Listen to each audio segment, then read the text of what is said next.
Wait, you didn't know? Celina's been telling everyone that you don't really need the money since you have your nursing job and everything. She said Grandma would have wanted her to have it all to start fresh.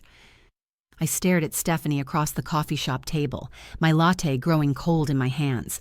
The words hit me like a physical blow, each syllable carving deeper into my chest. My sister had been saying what behind my back? "I'm sorry," Stephanie continued, her face flushing red as she realized her mistake. "I thought you knew she was talking about it. She made it sound like you two had discussed it and you were okay with everything." "My name is Sonia Martinez, and I'm 32 years old. I work as a pediatric nurse at Children's Hospital, pulling 12-hour shifts caring for sick kids while their parents fall apart in waiting rooms. For the past 8 years, I've lived in the same cramped studio apartment, eating ramen for dinner and skipping vacations, saving every penny I could scrape together. Last month, I finally had enough for a down payment on my first home, a tiny 2-bedroom house with a garden where I planned to grow the tomatoes my grandmother taught me to love. But that dream died 3 weeks ago when my grandmother passed away, leaving behind her life savings of $85,000. Money that was supposed to be split equally between my sister Celina and me, according to the will she'd shown us years earlier. Money that somehow, mysteriously, all went to Celina instead. "She keeps saying how you're so responsible and put together," Stephanie went on, clearly trying to soften the blow, "that you don't need help like she does. She said your grandmother saw how much she was struggling and wanted to give her a real chance at life." I felt something cold settle in my stomach. Struggling. My 28-year-old sister, who'd never held a job for more than 6 months, who'd moved back in with our grandmother last year after her latest boyfriend kicked her out, who drove a brand new BMW while I took the bus to work. "Stephanie," I said carefully, "exactly how much has Celina been talking about this?" Her eyes darted away. "A lot. She's been pretty vocal about it at book club, at the gym. She seems really excited about her fresh start." Fresh start. With my inheritance. With the money my grandmother had promised would help me finally build the life I'd been working toward for years. I pulled out my phone and scrolled to the photo I'd taken of the original will 2 years ago, when Grandma had proudly shown it to both of us. There it was, clear as day, to be divided equally between my granddaughters, Sonia Martinez and Celina Martinez. But that wasn't the will that had been read at the lawyer's office. That will had been different, newer, and it gave everything to Celina. Something wasn't adding up, and I was going to find out exactly what my sister had done to our dying grandmother in those final months. If this story is already making your blood boil, hit that like button and subscribe, because what happens next will leave you speechless. Trust me, you won't want to miss how this ends. You're not alone. What I discovered next changed everything I thought I knew about family loyalty. And what I did about it? Well, let's just say Celina got exactly the fresh start she deserved. The pattern started when we were kids. I was 8, Celina was 4, and she'd broken Mom's favorite vase while dancing around the living room. I found her crying in the corner, surrounded by ceramic shards, and without thinking, I started picking up the pieces. When Mom came home, I told her I'd knocked it over while doing homework. "Oh, Sonia," Mom had sighed, not even angry. "You need to be more careful." Thank goodness Celina wasn't hurt. That became the story of our lives. Celina would create chaos, and I would clean it up. She was the creative one, the free spirit, while I was the responsible one who could handle anything.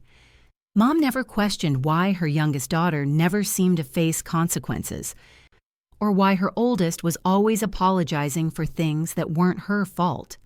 Sonia's always been the strong one, Mom would tell relatives, friends, anyone who'd listen. She doesn't need help like Celina does. Celina's still finding herself. Finding herself.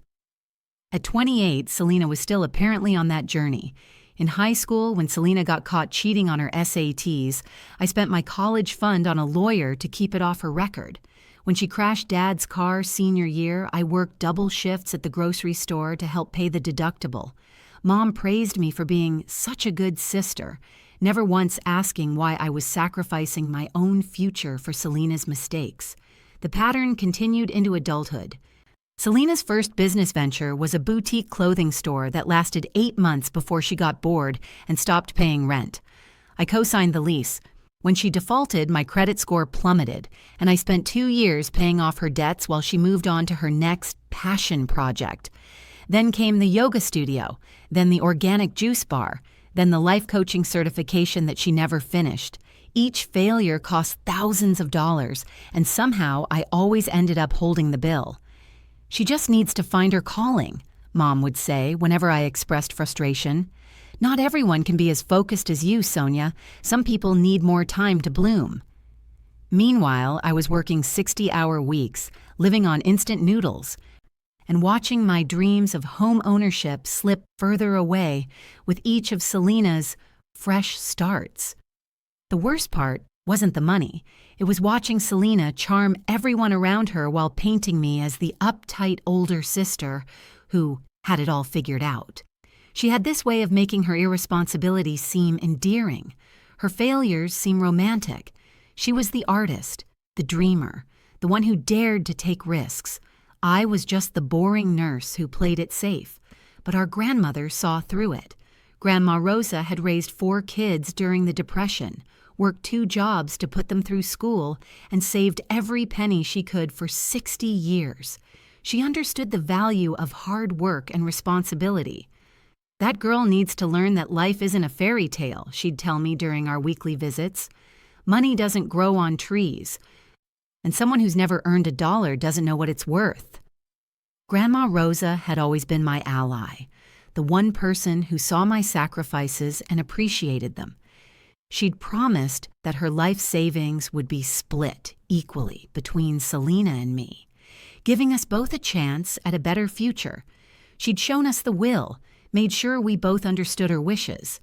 But everything changed when Celina's latest boyfriend, Brandon, kicked her out last spring. "I have nowhere else to go," Celina had sobbed to Grandma over the phone.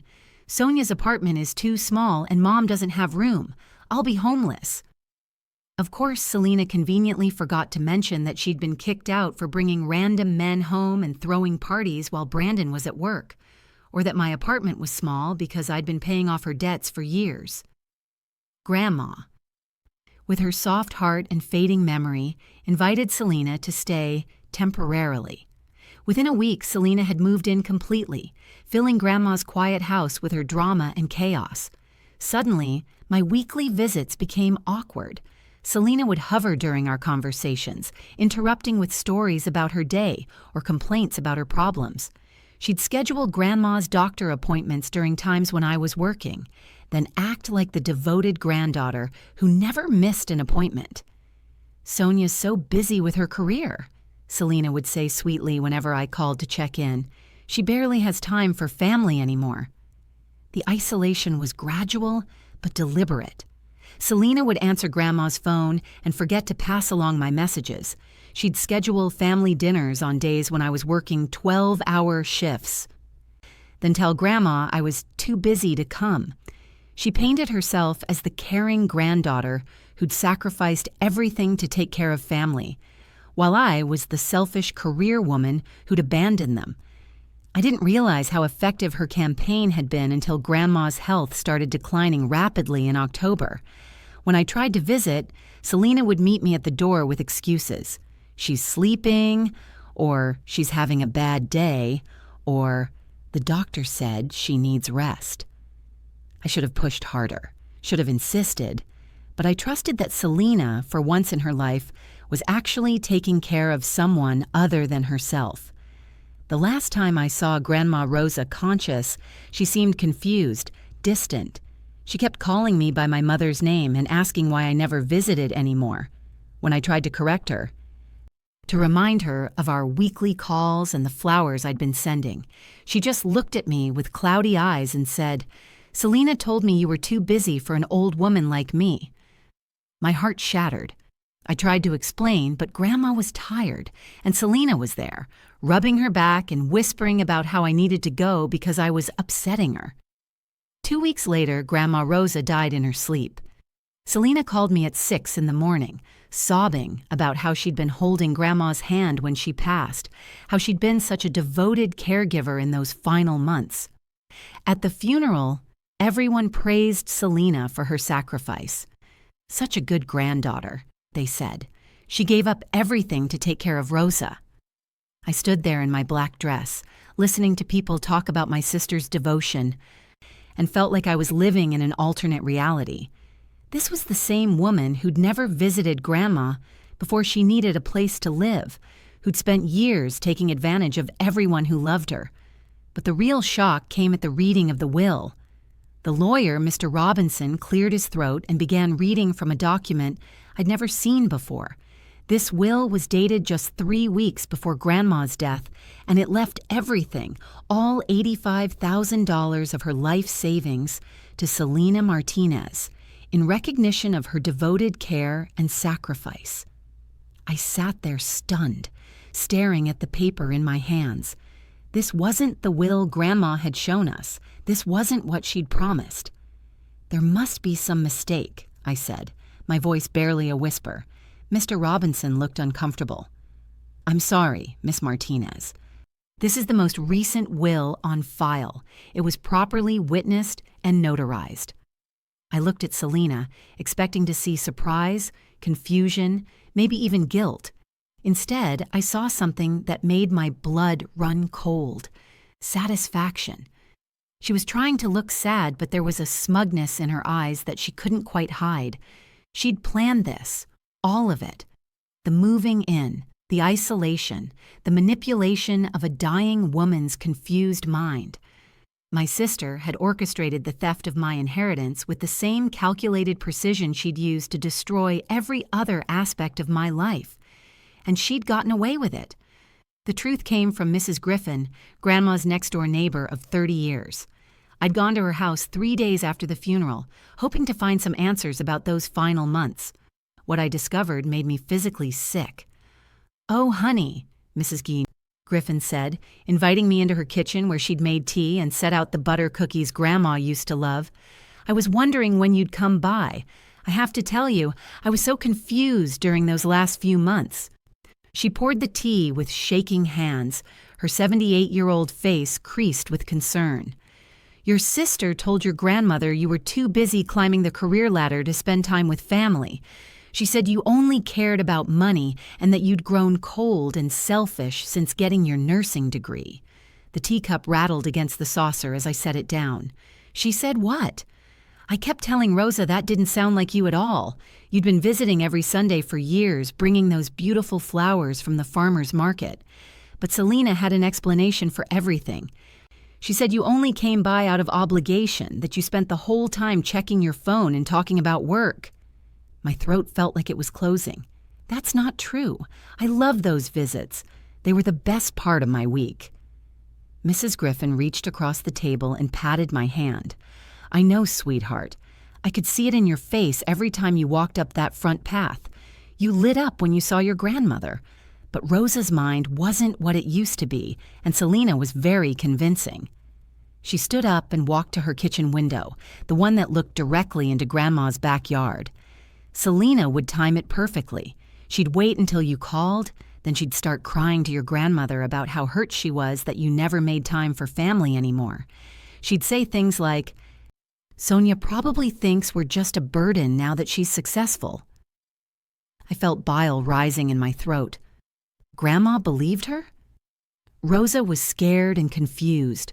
Her memory was getting worse, and Celina was there every day, reinforcing these stories.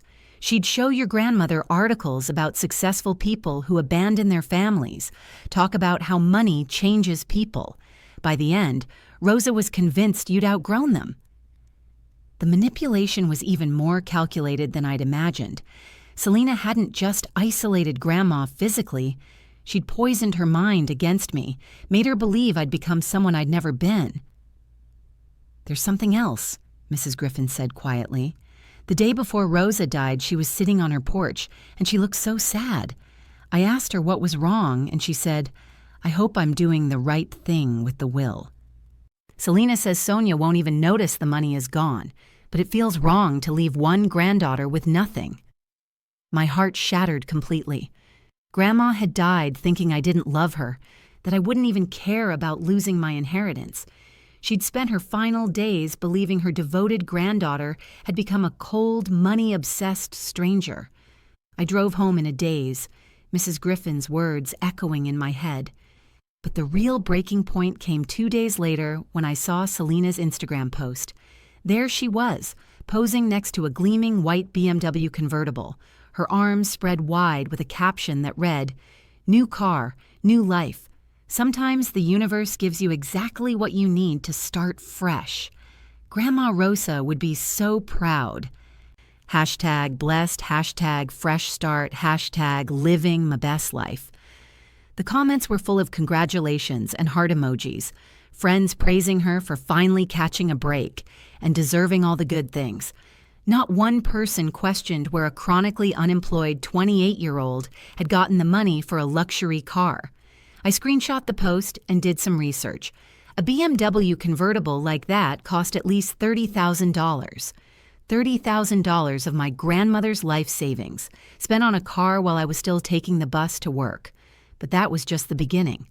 Over the next week, I watched Celina's social media transform into a showcase of excess. Designer handbags, expensive dinners at trendy restaurants, a weekend spa retreat, a shopping spree that included shoes that cost more than my monthly rent. She was burning through the inheritance like it was play money, treating my grandmother's life savings like a lottery win, instead of the careful accumulation of a woman who'd worked 2 jobs and saved every penny for 60 years. I started keeping track, screenshotting every post, every tagged location, every expensive purchase. The numbers were staggering. In less than 2 weeks, Celina had spent over $40,000. She was on track to blow through the entire inheritance within 6 months. The final straw came when I saw her at Nordstrom, trying on a $3,000 handbag while the sales associate fawned over her. I watched from across the store as she handed over a credit card without even looking at the price tag, laughing about how she was finally living the life she deserved. I followed her to the parking garage and confronted her next to her new car. "Nice BMW," I said, my voice steady despite the rage burning in my chest. Celina jumped, then recovered with that practiced smile she'd perfected over the years. "Sonia, I was going to call you. Isn't she beautiful? I figured Grandma would want me to have reliable transportation." Reliable transportation that costs $30,000? Her smile faltered slightly. "I got a good deal, and I needed something dependable for job interviews." "Job interviews? You've posted about spending more money in the past 2 weeks than I make in 6 months. What job could you possibly need?" "I'm investing in myself," she said, her voice taking on that defensive tone I knew so well. "Grandma left me this money because she believed in me. She wanted me to have a fresh start. She left you that money because you convinced a dying woman that I didn't love her anymore." Celina's mask slipped completely. For just a moment, I saw the calculating person underneath, the one who'd orchestrated this entire theft. Then she recovered, her eyes filling with crocodile tears. "How can you say that? I took care of her when you were too busy with your career. I was there when she needed family. You were there because you needed a place to live, and you used her confusion and fear to steal my inheritance. It's not stealing if she gave it to me willingly." The casual cruelty of that statement hit me like a physical blow. She wasn't even pretending to feel guilty. In her mind, she'd simply taken what she deserved. And my feelings didn't matter at all. I walked away before I said something I'd regret, but I couldn't stop thinking about Mrs. Griffin's words. Grandma had died believing I'd abandoned her, that I'd become someone who cared more about money than family. The woman who'd raised me to value hard work and integrity had spent her final days thinking I'd lost both. That night, I sat in my tiny apartment, surrounded by the life I'd built through years of sacrifice and discipline, and I made a decision. Celina thought she'd won. She thought she'd successfully manipulated everyone into believing her version of events. She was about to learn how wrong she was. My phone rang at 11 p.m. Celina's name flashed on the screen, and for a moment I considered letting it go to voicemail, but curiosity won out. Sonia? Her voice was thick with tears. The practiced vulnerability she'd used to manipulate people our entire lives. I need your help. I'm being evicted from my apartment, and I have nowhere else to go. Can I stay with you, just for a few weeks until I figure things out? I stared at the phone, a plan forming in my mind. Celina wanted to play games? Fine.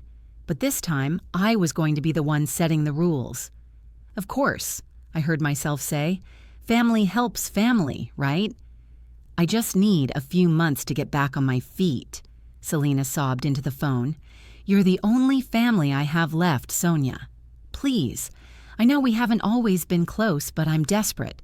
I'll do anything to make this work. I let the silence stretch, counting to 10 before responding. Let her think I was wrestling with the decision, that my soft heart was winning over my better judgment. Of course. Sis, I said finally, injecting just the right amount of reluctant warmth into my voice. Family helps family. The relief in her voice was palpable. Oh my God, thank you. I promise I'll be the perfect house guest. I'll help with cleaning, cooking, whatever you need. And it's just temporary, I swear. Just until I get my life sorted out. After I hung up, I sat in my kitchen, staring at my reflection in the dark window. For the first time in weeks, I felt something other than grief and rage. I felt purpose. The next morning, I called in sick to work and made an appointment with Daniel Robinson, the estate attorney who'd handled Grandma's will. His office was in a sleek downtown building, all glass and steel, the kind of place that charged by the minute and delivered results. Miss Martinez, he said, gesturing to the leather chair across from his mahogany desk, I was surprised to hear from you. Is there something about your grandmother's estate that needs clarification? I pulled out the folder I'd prepared, containing screenshots of Celina's spending spree, Mrs. Griffin's handwritten statement about the manipulation, and photos of the original will I'd taken years earlier. I believe my sister committed inheritance fraud, I said, laying the evidence on his desk, and I want to contest the will. Daniel's eyebrows rose as he examined the documents. He was younger than I'd expected, maybe 40, with sharp eyes that missed nothing. He studied each piece of evidence carefully, occasionally making notes on a legal pad. This is quite compelling, he said finally. The timeline is particularly interesting. Your sister moved in with your grandmother in March, isolated her from family members, and the will was changed in October, just 3 weeks before death. That pattern suggests undue influence. Is that enough to contest it? Potentially. Undue influence cases require proving 4 elements. The person was susceptible to influence, the influencer had opportunity and motive, the influencer actively participated in procuring the will, and the result was unnatural or suspicious. He tapped his pen against the desk. Your grandmother's declining mental state makes her susceptible. Your sister's financial desperation provides motive. The isolation tactics show active participation, and leaving everything to one grandchild when the original will split it equally is certainly unnatural. My heart started beating faster. So I have a case? You have the foundation for one, but we'd need more evidence. Witness testimony about your sister's manipulation tactics, documentation of your grandmother's mental state, proof that your sister actively worked to change the will. He leaned forward. The challenge is that most of this happened behind closed doors. It's your word against hers. What if I could get her to admit what she did? Daniel's expression sharpened. That would change everything. A confession, especially a recorded one, would be incredibly powerful evidence. But you'd need to be careful about recording laws in this state. I left his office with a retainer agreement and a preliminary assessment letter outlining the grounds for contesting the will. More importantly, I left with a plan. That evening, I prepared my apartment for Celina's arrival. I moved my valuables to a safety deposit box, changed my computer passwords, and hid my important documents. Then I went shopping for something I'd never thought I'd need: surveillance equipment. The electronics store clerk was helpful, recommending small, wireless cameras that could be hidden in everyday objects. For home security, I told him, which wasn't entirely a lie. I was protecting myself, just not in the way he assumed. I spent the afternoon strategically placing cameras throughout my apartment, one in a picture frame on the living room bookshelf, another in a decorative plant on the kitchen counter, a third disguised as a phone charger on the coffee table, each one connected to an app on my phone, recording everything to cloud storage. Celina arrived the next day with 3 suitcases and a sob story about her landlord being totally unreasonable about late rent payments. She threw her arms around me in a dramatic hug, tears streaming down her face. "I can't believe how lucky I am to have a sister like you," she said, her voice thick with emotion. "After everything that's happened with Grandma, I was so scared I'd lost you, too." "We're family," I replied, patting her back while mentally noting that the kitchen camera had a perfect view of this performance. "We stick together." She settled into my spare room, which had previously served as my home office. I watched her unpack designer clothes and expensive shoes, items that cost more than my monthly salary. She hung up a new leather jacket with the tag still on it, price tag reading $800. "Nice jacket," I commented from the doorway. "Oh, this old thing." She laughed, fingering the buttery leather. "I got it on sale. You know how I love a good bargain." That night, over takeout Chinese food, I began my campaign. I played the role of the supportive sister, asking about her plans, her dreams, her feelings about Grandma's death. I let her talk, nodding sympathetically while the cameras captured every word. "I still can't believe she's gone," Celina said, twirling lo mein around her chopsticks. "Those last few months were so hard, taking care of her all by myself. I gave up everything to be there for her." "That must have been difficult," I said carefully, "especially with her memory problems." "Oh God, yes. She was so confused toward the end. She kept asking about you, actually. I had to keep explaining that you were busy with work, that you'd moved on with your life." Celina's eyes filled with tears. "I think she felt abandoned, like her successful granddaughter didn't have time for an old woman anymore." The casual cruelty of it took my breath away. She was rewriting history even now, painting herself as the devoted caregiver while making me the villain. But this time, I had proof. "I'm sure you did your best to comfort her," I said, my voice steady despite the rage building in my chest. "I tried. I told her that some people just outgrow their families when they become successful, that it wasn't her fault you'd changed." She reached across the table and squeezed my hand. "But I'm so glad we're reconnecting now. Grandma would be happy to see us together." Over the following days, I documented everything. Celina's casual admissions about manipulating Grandma's perceptions, her complaints about how exhausting it had been to play the devoted granddaughter, her detailed descriptions of how she'd timed my phone calls to coincide with Grandma's nap times, ensuring I'd think she was too tired to talk. She bragged about her new car, her shopping sprees, her plans to travel Europe with Grandma's gift. She never once expressed guilt or acknowledged that the money had been meant for both of us. In her mind, she'd simply taken what she deserved. The most damning evidence came during a phone call with her friend Madison. I was in my bedroom, supposedly asleep, while Celina talked in the living room. The camera captured everything. "The old lady was so easy to manipulate," Celina laughed. "I just had to cry a little and tell her how Sonia had become this cold, career-obsessed person who didn't care about family anymore. Within a month, she was eating out of my hand." "But wasn't the money supposed to be split between you two?" Madison asked. "Please. Sonia has her nursing job and her perfect little life. She doesn't need Grandma's money like I do.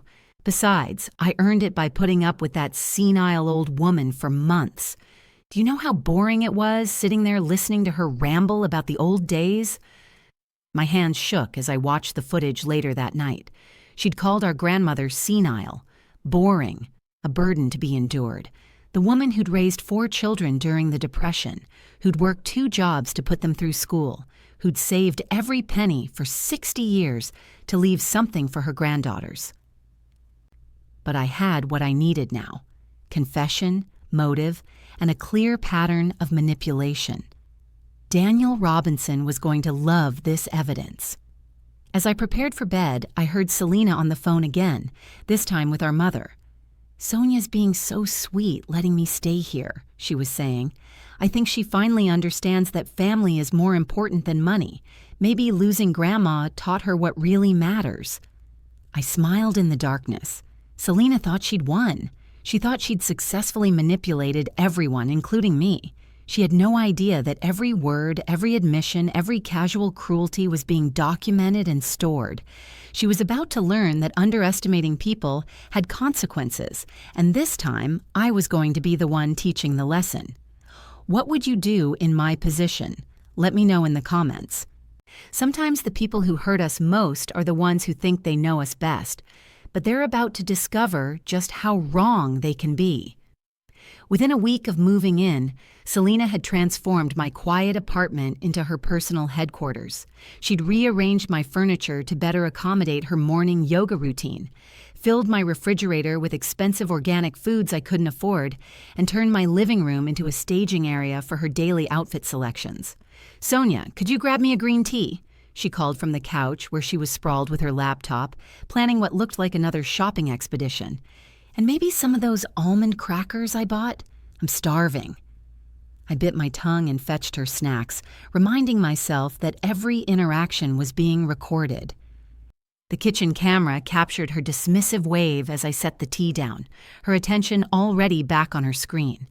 "You're such a lifesaver," she said without looking up. "I don't know how I survived without a sister like you." That evening, she invited her friend Madison over for wine and gossip. I retreated to my bedroom, supposedly to give them privacy, but really to monitor the cameras from my phone. What I captured was pure gold. "I can't believe how gullible Sonia is," Celina laughed, gesturing with her wine glass. "She actually thinks I'm grateful to be here, like I'm some charity case she's rescuing." Madison giggled. "Aren't you, though? I mean, you were about to be homeless."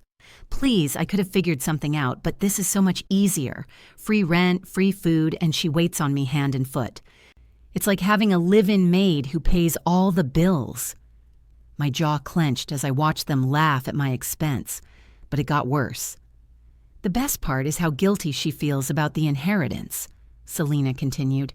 "She keeps being extra nice to me, like she thinks she doesn't deserve Grandma's money. If she only knew how easy it was to get the old lady to change that will." "Tell me again how you did it," Madison said, leaning forward conspiratorially. "I still can't believe you pulled it off." Celina's eyes lit up with pride. "The old lady was so easy to manipulate. I just had to cry a little and tell her how Sonia had become this cold, career-obsessed person who didn't care about family anymore. She changed the will in 2 weeks. But didn't Sonia visit regularly? That's the beauty of it. I made sure Grandma was always napping or having a bad day when Sonia called. Then I'd tell Grandma that Sonia was too busy to talk, that she'd seemed annoyed by the interruption. Within a month, the old woman was convinced that her precious granddaughter had abandoned her." Madison shook her head in amazement. "You're diabolical. I love it." "The funniest part is that Sonia actually thinks she failed Grandma somehow. She's been beating herself up about not being there enough, not realizing that Grandma died thinking she didn't care. It's perfect revenge for all those years of being the irresponsible sister." I had to put my phone down and take deep breaths to keep from storming into the living room. She wasn't just admitting to fraud. She was celebrating the emotional torture she'd inflicted on both me and our dying grandmother. But I forced myself to wait. I needed more evidence, and I was getting it in spades. The next morning, I called Daniel Robinson and scheduled an emergency meeting. I arrived at his office with hours of video footage, audio recordings, and a detailed timeline of Celina's admissions. "This is extraordinary," he said, watching the clips on his laptop. "She's essentially confessing to elder abuse and inheritance fraud. The part about timing your calls to coincide with your grandmother's naps shows clear intent to isolate and manipulate. Is it enough to contest the will? More than enough. This is a prosecutor's dream case." He leaned back in his chair, a satisfied smile on his face. "I'll file the contest petition today.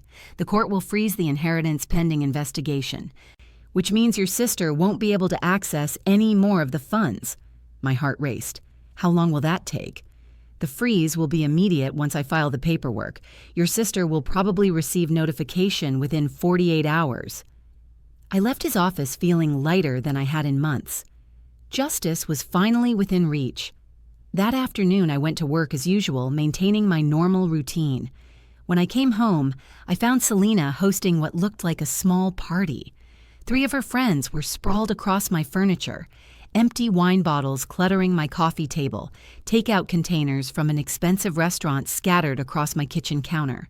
"Sonia!" Celina called out, slightly drunk. "Perfect timing, we were just talking about you." I forced a smile. "All good things, I hope." "Oh, definitely. I was telling everyone how amazing you've been, letting me stay here while I get back on my feet." She gestured grandly with her wine glass. My sister, the saint. Her friends laughed, and I caught the edge of mockery in their voices. They were in on the joke, whatever it was. "Actually," said a woman I didn't recognize, "Celina was just telling us about your grandmother's inheritance. How generous of her to leave everything to the granddaughter who actually took care of her." The comment was clearly designed to provoke me, to see if I'd react. I kept my expression neutral, even as rage burned in my chest. "Grandma was very thoughtful about her final wishes," I said carefully. "She was," Celina agreed, her voice dripping with false sincerity. "She really understood which granddaughter deserved her legacy." I excused myself and went to my bedroom, where I watched the living room camera feed on my phone. The moment I was gone, the conversation shifted. "God, she's so pathetic," Celina said, refilling her wine glass, standing there like a kicked puppy. "She actually thinks she deserves half of Grandma's money just because she visited a few times." "How much did the old lady leave?" asked one of her friends. $85,000, and I've already put it to good use." She gestured to her designer outfit, her expensive handbag. "Grandma would be so proud to see me finally living my best life." "What about Sonia, though? Doesn't she suspect anything?" Celina laughed, a sound like breaking glass. "Are you kidding? She's too busy feeling guilty about not being the perfect granddaughter to question anything. She actually apologized to me for not being more supportive during Grandma's final months. Can you believe that?" They dissolved into laughter, and I had to turn off the feed before I did something I'd regret. But I had everything I needed now. Hours of footage showing Celina's true character, her admission of manipulation, her complete lack of remorse. The next morning I was at work when my phone buzzed with a text from Celina. "Something weird happened. Got some legal papers about Grandma's will. Can you come home? I'm freaking out." I smiled and typed back, "On my way. Don't worry, I'm sure it's just a formality." I found her pacing my living room, a legal document clutched in her shaking hands. Her face was pale, her usual confidence completely shattered. "Sonia, thank God you're here. Look at this." She thrust the papers at me. "Someone's contesting Grandma's will. They're saying I manipulated her or something. It's insane." I took the document and pretended to read it, though I'd already seen a copy at Daniel's office. "Wow, this is serious.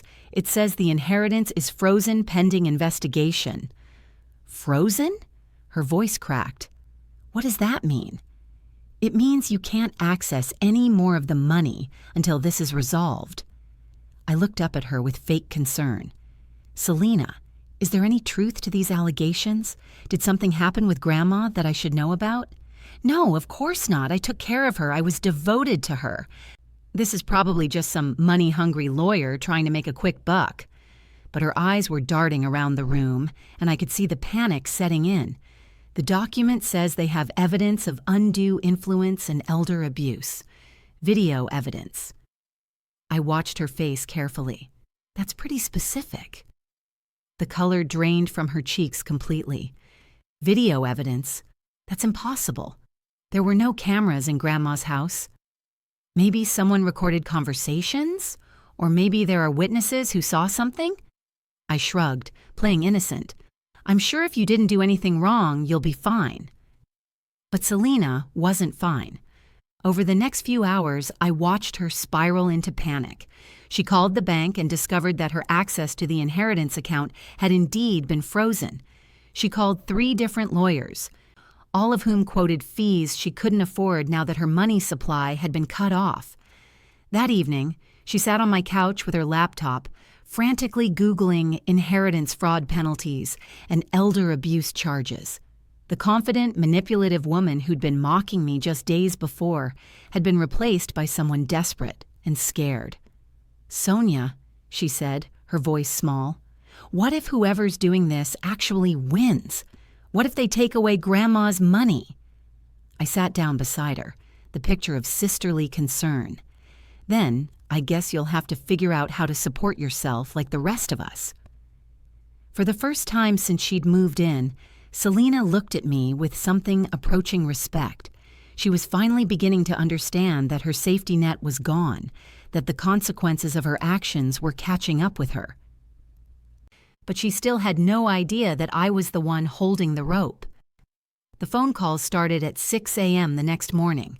My mother's name flashed on my screen, and I knew before I answered that Celina had gotten to her first. "Sonia Marie Martinez, what is this? I'm hearing about you suing your own sister." Mom's voice was sharp with accusation, using my full name the way she had when I was 8 years old and in trouble. "Good morning to you too, Mom. I'm not suing Celina. I'm contesting Grandma's will because I believe it was obtained through fraud." "Fraud? Your sister took care of your grandmother when no one else would.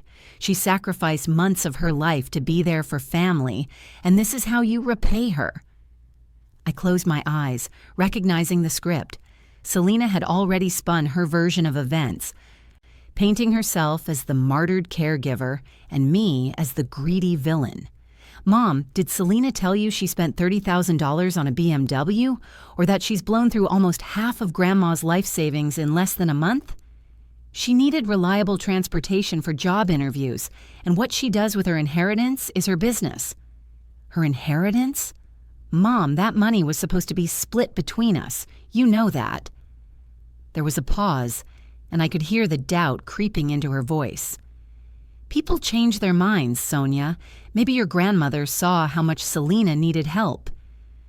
Or maybe Celina manipulated a confused, dying woman into changing her will by convincing her that I didn't love her anymore." The conversation ended with Mom hanging up on me, but I knew I'd planted seeds of doubt. Over the next few days, the family pressure campaign intensified. My phone buzzed constantly with calls and texts from relatives I hadn't heard from in years, all suddenly concerned about family unity and honoring Grandma's wishes. My Aunt Carmen called to lecture me about forgiveness. My cousin Miguel sent a long text about how disappointed Grandma would be. Even my elderly Uncle Roberto left a voicemail asking me to be nice to Celina. But the most painful call came from my godmother, Tia Rosa, Grandma's youngest daughter. "Mija," she said, her voice heavy with disappointment, "your grandmother loved you both equally. If she changed her will, she must have had good reasons." "Because she changed it based on lies, Tia. Celina convinced her that I didn't care about family anymore." "But you were busy, weren't you? Celina told me you barely called, that you missed family dinners because of work." My heart sank. The manipulation had spread further than I'd realized. Celina hadn't just poisoned Grandma's mind, she'd been working on the entire family.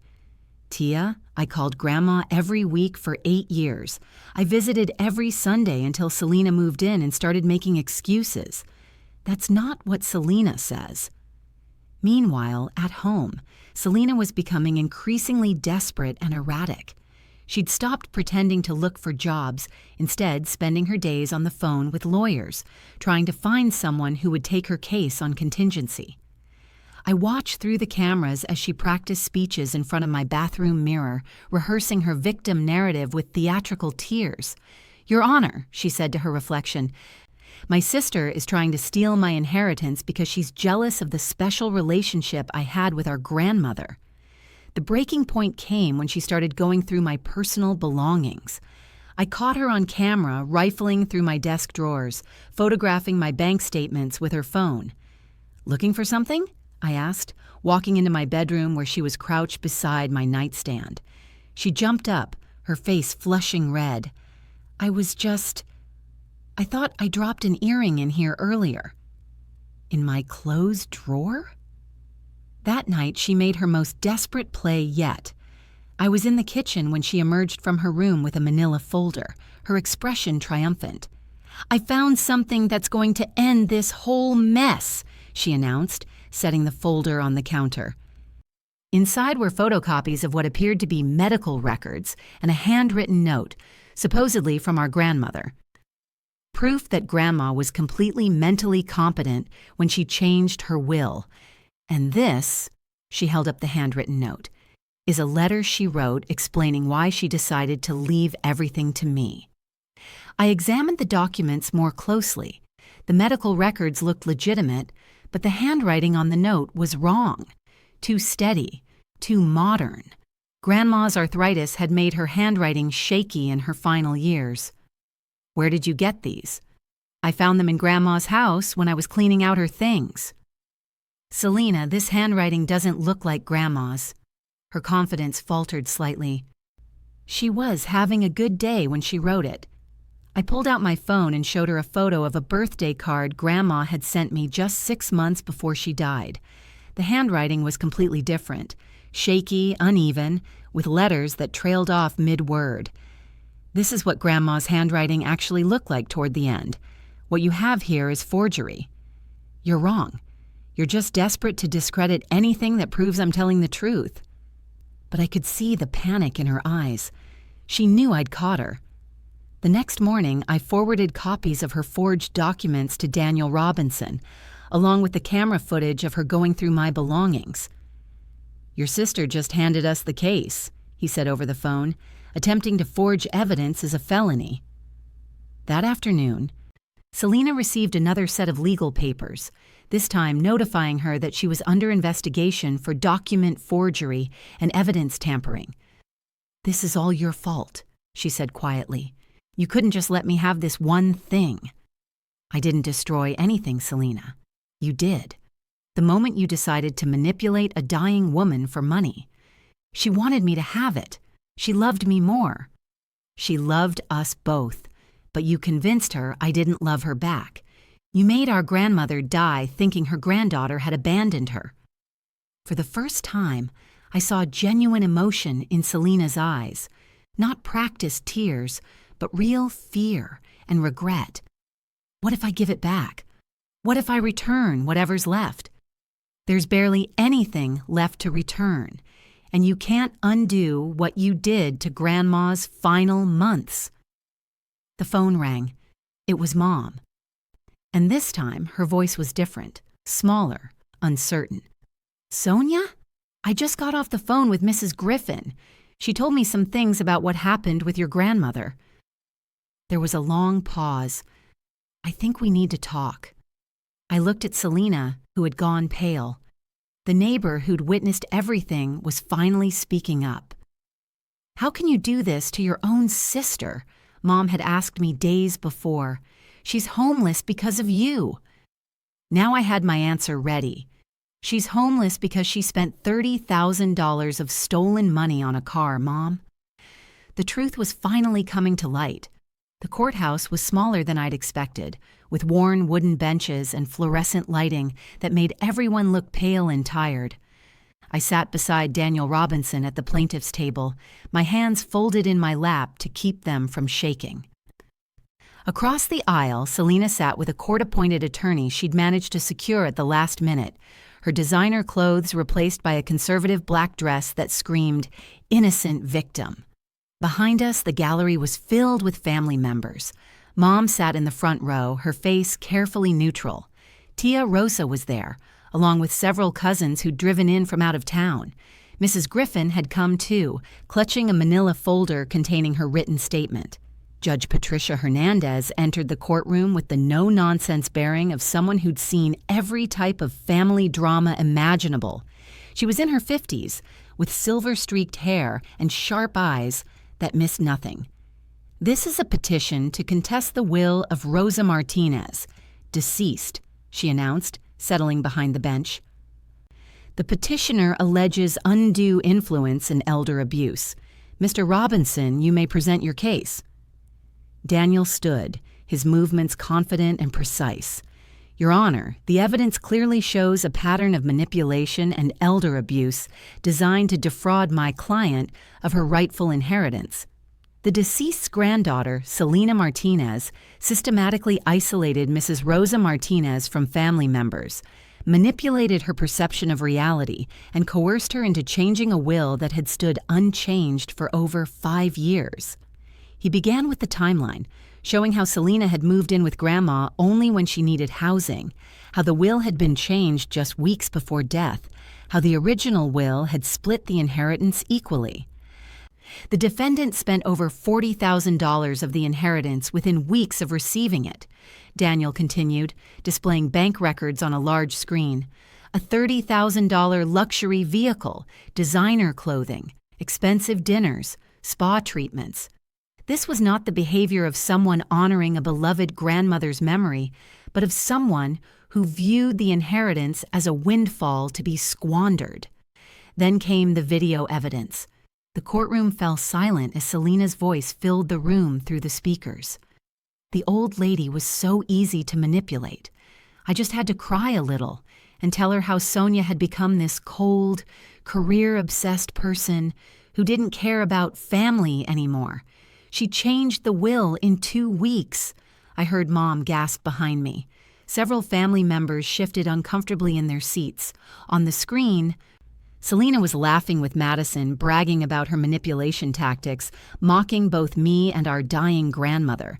I made sure Grandma was always napping or having a bad day when Sonia called.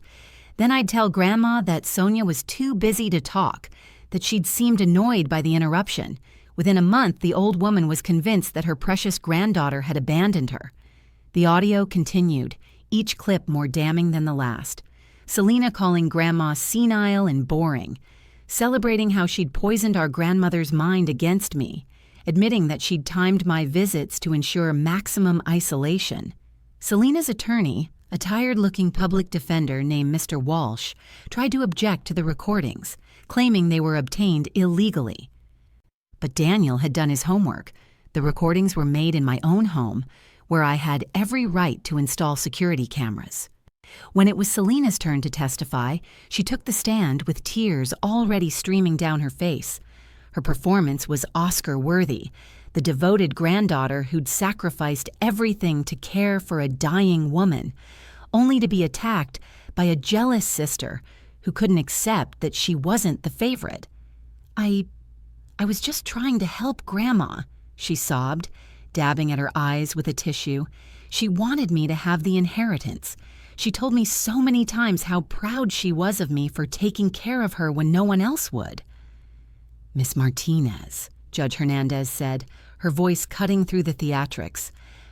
"We've just heard recordings of you admitting to manipulating your grandmother's perceptions and isolating her from family members. How do you explain that?" Celina's composure cracked slightly. "Those recordings are taken out of context. I was venting to friends about how stressful it was to be a caregiver. Sometimes you say things you don't mean when you're overwhelmed. You said, and I quote, 'The old lady was so easy to manipulate.' How is that taken out of context?" "I didn't mean manipulate in a bad way. I meant that I was good at comforting her, at making her feel better about family situations." Judge Hernandez looked unimpressed. "And the forged documents you attempted to submit as evidence?" Celina's face went white. Those weren't forged. I found them in Grandma's house. Daniel stood and presented the handwriting analysis he'd commissioned, comparing the forged note to genuine samples of Grandma's writing from her final months. The differences were stark and undeniable. Miss Martinez, the judge continued, the evidence suggests you not only manipulated a vulnerable elderly woman, but also attempted to obstruct justice by submitting fraudulent documents to this court. Do you understand the severity of these allegations? Celina broke down completely, her careful facade crumbling. I never meant for it to go this far. I just needed help, and Sonia always seemed so successful, so put together. I thought she wouldn't even miss the money. So you admit to manipulating your grandmother's will? I just told her how I felt. How it seemed like Sonia didn't have time for family anymore. If that changed her mind about the inheritance, that was her choice. Mrs. Griffin was called to testify next, her voice steady as she recounted the conversations she'd overheard, the lies Celina had told about me, the systematic campaign to turn our grandmother against me. Rosa died thinking her granddaughter had abandoned her. Mrs. Griffin said, looking directly at Celina, that girl convinced a dying woman that she was unloved. It was cruel beyond words. The final blow came when Daniel presented phone records showing that I had indeed called Grandma regularly, that my visits had only stopped after Celina moved in and began making excuses. The pattern was clear and undeniable. Judge Hernandez deliberated for less than an hour. When she returned, her expression was grim. This court finds clear and convincing evidence of undue influence and elder abuse, she announced. The will dated October 15th is hereby declared invalid. The previous will, dividing the estate equally between both granddaughters, is reinstated. Celina let out a strangled sob, but the judge wasn't finished. Furthermore, Miss Sonia Martinez is ordered to repay all funds improperly obtained from the estate, plus interest and legal fees. The court is also referring this matter to the district attorney's office for potential criminal prosecution. The gavel came down with a sharp crack that seemed to echo through the silent courtroom. As we filed out, Mom approached me with tears in her eyes. Sonia, I'm so sorry. I had no idea what she'd done to Grandma, what she'd done to you. I know, Mom. Celina's always been good at making people see what she wants them to see. How can I ever make this right? You can start by treating us equally. No more excuses for Celina's behavior. No more expecting me to clean up her messes.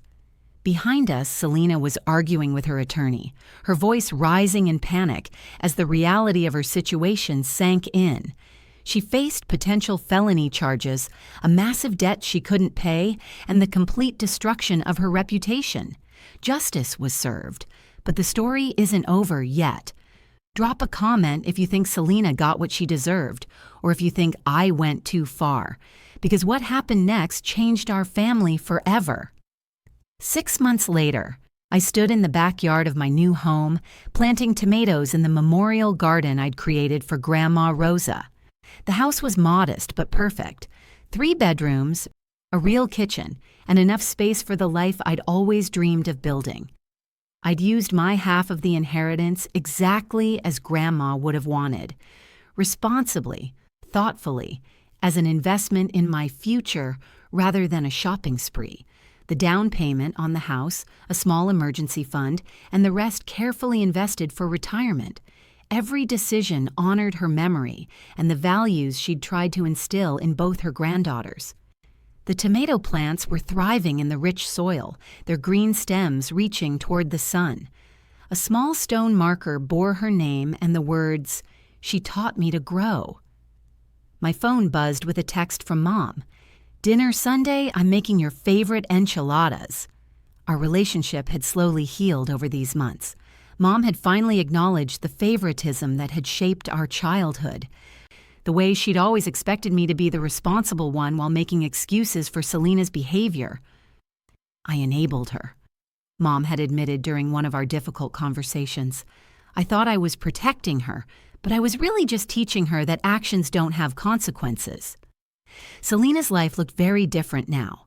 She worked at a call center downtown, taking customer service calls for 40 hours a week at $15 an hour. She lived in a studio apartment across town, her BMW long since repossessed. Every month she sent me a check for $200, her court-ordered restitution payment. At that rate, it would take her over 10 years to repay what she'd stolen and spent. We rarely spoke now. When we did, at family gatherings, our conversations were polite, but distant. The sister who had once manipulated and betrayed me was gone, replaced by someone who seemed smaller, more careful.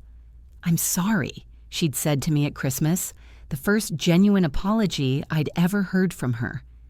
"I know it doesn't fix anything, but I am sorry for what I did to Grandma, and to you." I'd nodded, accepting the apology without offering forgiveness. Some wounds heal, but they leave scars. At work, I'd been promoted to charge nurse.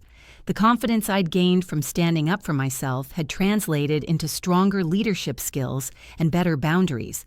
As the sun set behind my new home, I watered the tomato plants and thought about the woman who'd raised me to be strong. Grandma Rosa had died thinking I'd abandoned her, but in the end, I'd honored her memory by refusing to let anyone treat me as less than I deserved. Sometimes the people closest to us are the ones who hurt us most, but standing up for yourself isn't cruel. It's necessary. My grandmother's legacy wasn't just money. It was teaching me that I deserve to be treated with respect, even by family.